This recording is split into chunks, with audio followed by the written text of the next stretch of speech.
تەشیع جەنازە و بە خاکسپاردنی یەکێ لە ڕێبوارانی کاروانی شەهادەت و شەهیدان،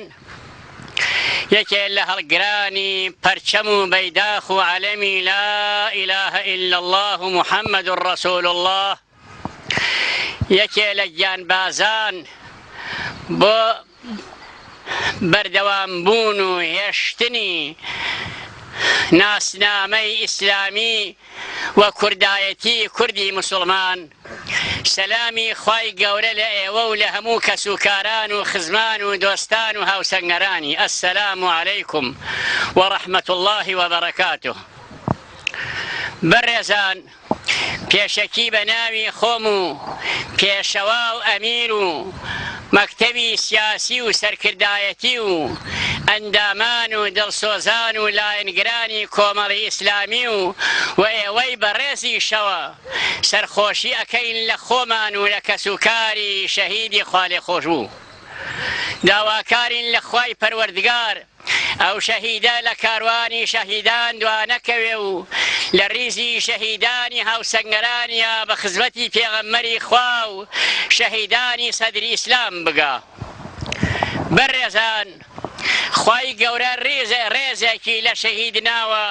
تەنها مەگەر خوای گەورە بتوانێ ئەو ڕێزە لە شەهیدان بنێ. بەڵام بۆ ئاگاداریشتان، شەهیدێکە خوای گەورە ڕێزی لێ ناوە تەنها شەهیدی مەیدانی شەڕ نییە، شەهیدی مەیدانی تێکۆشانە، خۆماندووکردنە، زەحمەت قبوڵکردنە لە پێناو پەچەسپاندنی کەلیمەی لا ئیلاهە ئیلا الله محەممەد ڕەسوول الله. بە شەهادەتی هاوسەنگەرانی، هاوڕەفێقانی، هاودەنگانی ئەم برا بەڕێزە کە خوای گەورە پلەی شەهادەتی دا یەکێک بوونەوانە.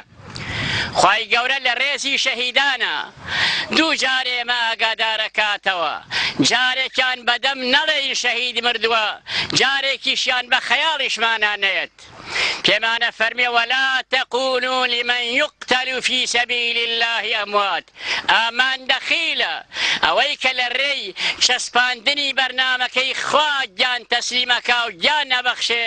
ماڵ ئەبەخشێ، قەڵەمە خاتە کار، لاشەیە خاتە مەیدانی ماندوو بوون، نەڵێن مردووە، ئەم بەدەمتانە نەیەت. بەڵام لەوانەیە ئینسانێکی تێنەگەیشت و بە خەیاڵیە، بە بیریە، بە وەهمیە تێپەر بکە کە چۆن نەمردووە، نەخێر مردووە.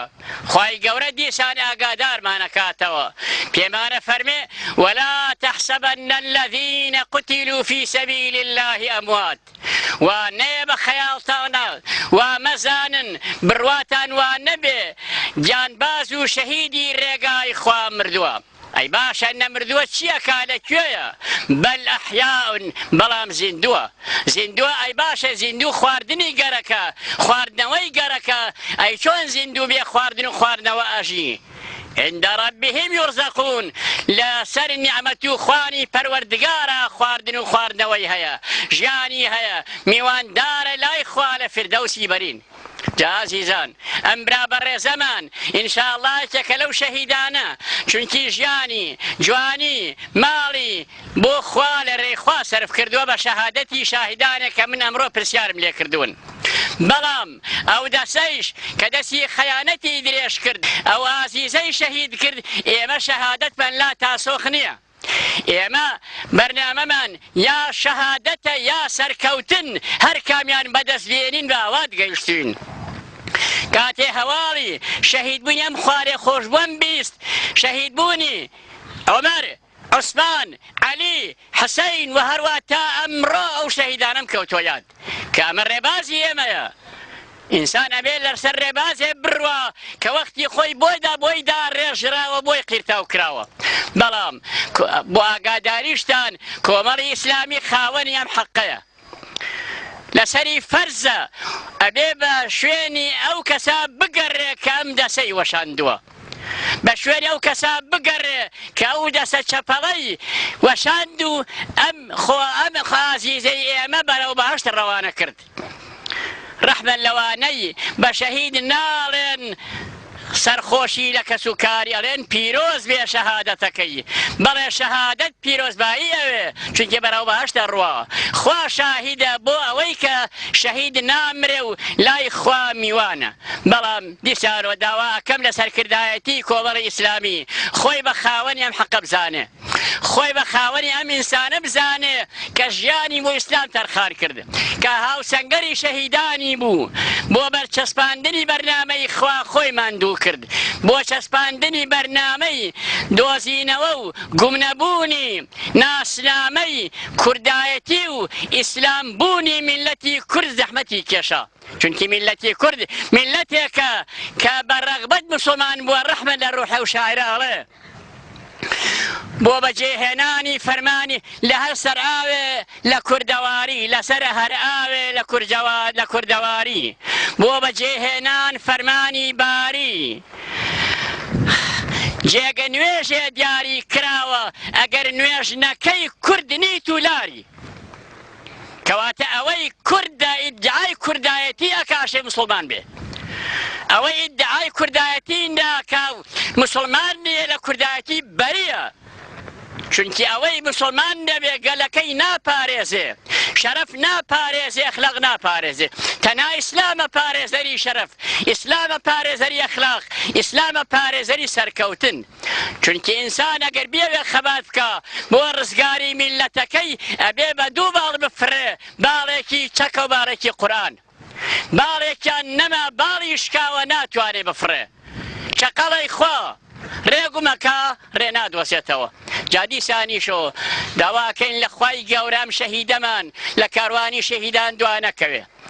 لە ناو ئەو شەهیدانەی کە هەر لە سەرەتاوە دروستبوونی حرەکەی ئیسلامی تا ئەمڕۆ شەهید بوون لەگەڵ ئەوانە بڕۆتە خزمەتی شەهیدانی بەدر و ئوحود و حونەین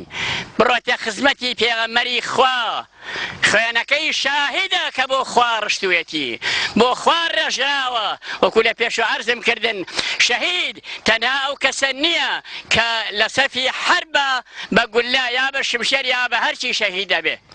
خوای گەورە لە قورئانە باسی جیهاد زۆرترەکە تا قیتال جیهاد یانی تێکۆشان ماندووبوون زەحمەت قبوڵکردن کاتی وا هەیە قەڵەم کاتی وا هەیە زمان کاتی وا هەیە لەش کاتی وا هەیە شمشێر و تیر و تفەنگی ئەمڕۆ داواکارین لە خوای گەورە کۆمەڵی ئیسلامی بتوانێ ئەو دەسە پیسە بدۆزێتەوە حەقی خۆی پێ بدا خوای گەورە یارمەتیان بە سەرکەوتوو بن لە هەر بوارێکە کە ئارەزووی سەرکەوتنیان هەیە بۆ سەرخستنی بەرنامەکەی خوا خوای گەورە ئەم ناڵێ مسیبەت ئەم شەهادەتەی ئەم ئازیزەمان ئاخر شەهیدمان بێ ئەم دەسە پیسە ئاخر دەسێ پیس بێ لە کوردستانە کە بووە شێنرێ بۆ کوژاندنەوەی چرا ئیسلام ناش کوژێتەوە چرا ئیسلام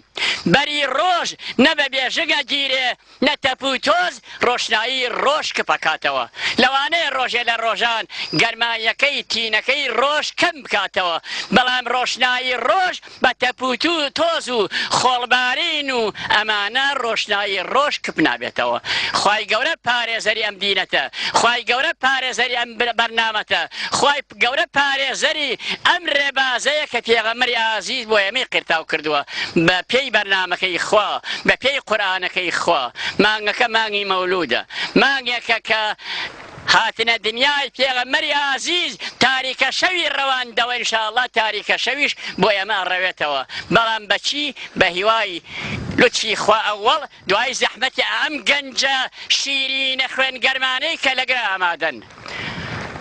بە زەحمەت قبوڵکردنی ئەم ئیماندارانەی کە ئیمان پاڵی پێوە ناون لەم تەشیع جەنازەیە حاضر بن لەم سەر قەبرانە حاضر بن دوای کۆتایی قسەکەم بەوەی هەنم دیسانەوە داواکەم لە کۆمەڵی ئیسلامی خۆی بە خاوەنێکی ڕاستەقینە ئەم ڕووداوە بزانێ بە پێی توانە بە هەر جۆرە توانێ بە شوێنم ڕووداوە بگەڕێ خوا یارمەتی دەریشی بێ خوای گەورە ئەم شەهیدەمان لەگەڵ شەهیدانە حەشرکە و ئێمەش لە ڕیزی شەهیدانە حەسێب بکە و ئێمەش لە ڕیزی ئەوانە حەسێب کە خوا ئەزانێ ماڵمان ئەولادمان گیانمان بۆ خوایە واللهی هەرچەندم قسەیشە ناشەغێرن پێم ناخۆشەوی گەرمە بەڵام گەرمم خوا ئەزانێ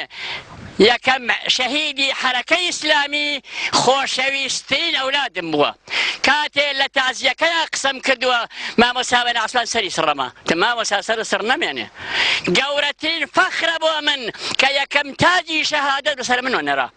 کەواتە ئێمە بە شەهید بوونی کەسێکمان نە